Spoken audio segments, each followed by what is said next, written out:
Good morning. So I've got some good news for you. I finally figured out how to add David to the Facebook page. So starting today, I think he's going to do it at 11 today, but starting at 11, David Dewhurst will also be joining us on Facebook. So hopefully throughout the day, we'll get some new faces in and some new content, and we'll go from there. So we can still come on and you can see our bright and shiny faces and we can wave. And in this era of stay home, work safe, we'll figure it out. We'll figure it out. We'll get some more going on. So went for a walk today around the neighborhood, and as per my personal challenge of finding something beautiful each day, I think I got some good ones, so we'll see. Plenty of flowers blooming. We have whistling ducks living in our neighborhood. It's interesting. I finally figured out what they sound like, so now I hear that sound and I start looking for them. But, well, it is what it is. All right. So today, 365 Science of Mind. The title is Subjectivity. Let's see what Ernest has to say about that.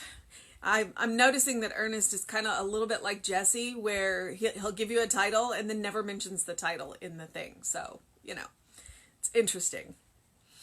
The mind of God is the only mind there is, and we all use this mind. But in the use of it, we create a mental atmosphere that surrounds us, and that is often thought of as the unconscious or the subconscious. This is not a separate mind. It is merely a reaction of the one mind principle, the one mind principle, to the use we have made of it. You and I could no more have an individual mind than we could have an individual ownership of the principle of mathematics or of harmony or of beauty. Each of us is creating in an individual way. We are individualizations in this one mind, and no two of us are exactly alike. But we are all immersed in the collective thought of the whole human race. Jung has called this the collective unconscious. Just as we have an individual subconscious reaction to life, we also have a collective subconscious reaction to life. And just as we are more or less automatically influenced, and perhaps too much controlled by our individual subconscious reactions, we are also influenced by the subconscious reactions of the ages. Tradition too largely governs us.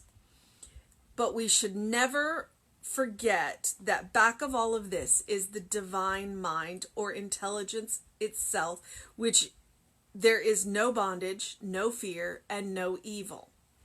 It is towards this greater center within us that we must travel if we wish to become emancipated from the subconscious reactions of our own being. Today, I affirm the freedom from the limitation of my own thought. I am no longer hypnotized by the mind of history. The divine intelligence within me is transcendent of all previous experience, free in its own right, existing in its own being, and creating and manifesting from the center of its own perfection. This radiant center in me is making everything new in my life and in all the lives of those around me. His compassion fails not. They are new every morning. And that's from Lamentations 3:22 and 23. Well, I kind of think that sounds a lot like what's going on right now. That sounded a lot like Ernest is saying, Don't give in to the fear. There's a lot going on in the world right now. Don't give in to the fear. The collective unconscious is telling us one thing, and we have the right and the responsibility to tell it another. We have the right and responsibility to respond to what's going on in the world right now with love, to know that love will win, that love will conquer it. They say that laughter is the best medicine in the world, and I agree. So make sure that you go have a good laugh today. Watch something funny, read something funny. That's one of the best things you can do for your immune system. But what you can do for the rest of the world is love it a little harder. So I'm going to do that. I'm going to love myself a little harder as we walk through this journey. And I'm going to love everybody I come in contact with in my job a little harder. And I'm going to love the world a whole lot harder. And we will get through this. As Ram Dass says, we're all walking each other home at night. So I love you guys. Go find something beautiful, even if it's just your fur babies running around, because they're beautiful.